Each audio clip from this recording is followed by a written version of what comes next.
প্রিয় দর্শক, আসসালামু আলাইকুম ওয়া রাহমাতুল্লাহ। আজকের আলোচনা অত্যন্ত গুরুত্বপূর্ণ ও হৃদয়স্পর্শী। আজ আমরা জানব আল্লাহ তাআলার ৯৯টি সুন্দর নাম, আসমাউল হোসনা। এই নামগুলো শুধু উচ্চারণের জন্য নয়, প্রতিটি নামের মধ্যে রয়েছে আল্লাহর মহিমান্বিত গুণাবলী, রহমত, ক্ষমা, দয়া, ন্যায় বিচার এবং অফুরন্ত প্রজ্ঞার পরিচয়। আল্লাহ তাআলা পবিত্র কুরআনে বলেন, আল্লাহর জন্য রয়েছে সর্বোত্তম নামসমূহ, সুতরাং তোমরা তাকে সেই নামগুলো ধরেই ডাকো। এই আয়াত আমাদের শেখায় আল্লাহকে তার সুন্দর নামগুলোর মাধ্যমে স্মরণ করা, দোয়া করা এবং তার গুণাবলী নিয়ে চিন্তা করা ঈমানকে শক্তিশালী করা। রাসূলুল্লাহ সাল্লাল্লাহু আলাইহি ওয়াসাল্লাম বলেছেন, আল্লাহর ৯৯টি নাম রয়েছে, যে ব্যক্তি এগুলো সংরক্ষণ করবে, বুঝবে এবং সেই অনুযায়ী জীবন পরিচালনা করবে, সে জান্নাতে প্রবেশ করবে। এখানে সংরক্ষণ করবে বলতে শুধু মুখস্থ করা বোঝানো হয়নি, বরং অর্থ বোঝা, এই অনুযায়ী আল্লাহকে ডাকা এবং নিজের জীবন তার প্রভাব বাস্তবায়ন করাও বোঝানো হয়েছে।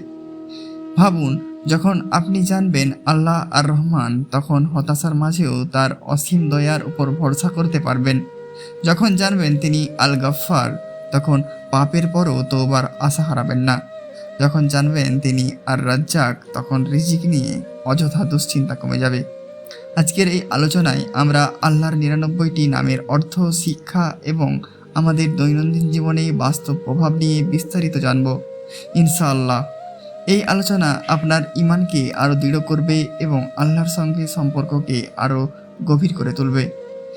আমরা আল্লাহ তাআলার ৯৯টি সুন্দর নাম অর্থাৎ আসমাউল হোসনা আরবি উচ্চারণ এবং বাংলা অর্থ একসাথেই বলবো।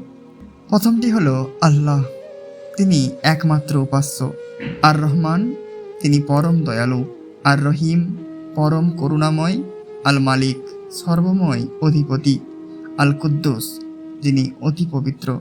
আসসালাম, অর্থাৎ শান্তিদাতা। আল মুমিন, নিরাপত্তা দানকারী। আল মুহাইমিন, সর্বক্ষণ যিনি তত্ত্বাবধায়ক। আল আজিজ, যিনি পরাক্রমশালী। আল জাব্বার, যিনি মহাপরাক্রমশালী। আল মুতাকাব্বির, অর্থাৎ মহিমাময়। আল খালিক, অর্থাৎ সৃষ্টিকর্তা। আল বারি, অর্থাৎ সৃষ্টির উদ্ভাবক।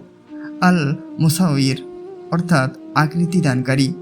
আল গাফফার, অর্থাৎ অতিশয় ক্ষমাশীল। আল কাহ্হার, অর্থাৎ সর্বজয়ী।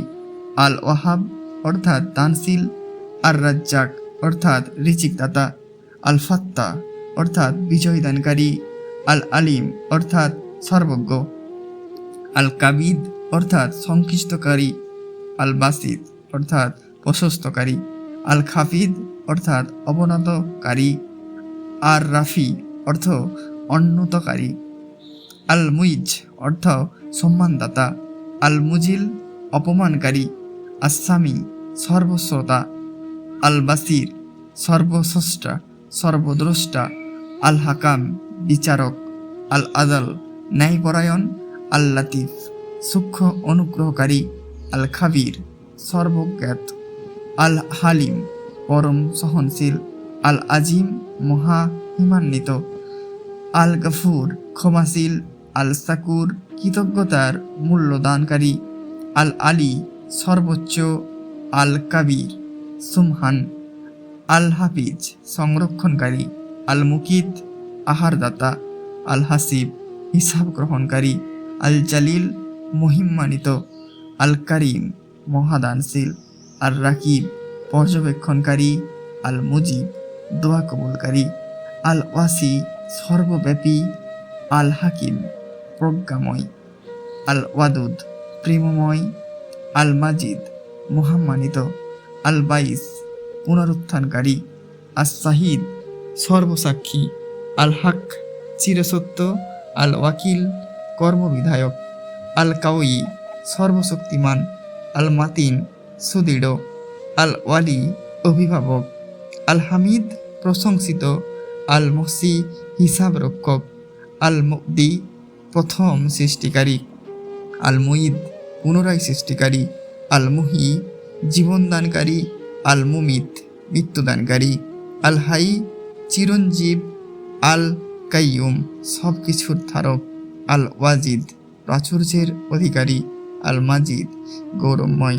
আল ওয়াহিদ, একক। আল আহাদ, এক ও অদ্বিতীয়। আস-সামাদ, অমুখাপেক্ষী। আল কাদির, সর্বক্ষমতাবান। আল মুক্তাদির, সর্বশক্তিধর। আল মুকাদ্দিম, অগ্রসরকারী। আল মুয়াখাকির, পশ্চাৎকারী। আল আউয়াল, প্রথম। আল আখির, শেষ। আল জাহির, প্রকাশ্য। আল বাতিন, অপ্রকাশ্য। আল ওয়ালি, সব কিছুর অধিপতি। আল মুতালি, সর্বোচ্চ মর্যাদার অধিকারী। আল বার, পরম কল্যাণকারী। আত-তাওয়াব, তওবা কবুলকারী। আল মুনতাকিম, প্রতিফল দানকারী। আল আফু, পরম ক্ষমাকারী। আর রাউফ, স্নেহশীল। মালিকুল মুলক, সমগ্র রাজ্যের মালিক। জুল জালালি ওয়াল ইকরাম, মহিমা ও সম্মানের অধিকারী। আল মুকসিত, ন্যায় বিচারকারী। আল জামি, একত্রকারী। আল গনি, অভাবমুক্ত। আল মুগনি, অভাবমুক্তকারী। আল মানি, প্রতিরোধকারী। আদ-দার, ক্ষতি ঘটানোর ক্ষমতার অধিকারী। আল নাফি, উপকারকারী। আন নূর, আলো। আল হাদি, পথপ্রদর্শক। আল বাদি, অতুলনীয় সৃষ্টিকর্তা। আল বাকি, চিরস্থায়ী। আল ওয়ারিস, চূড়ান্ত উত্তরাধিকারী। আর রাশিদ, সঠিক পথপ্রদর্শক। আস-সাবুর, পরম ধৈর্যশীল। প্রচলিত তালিকা আস-সাবুরকে 99তম নাম হিসাবে ধরা হয়।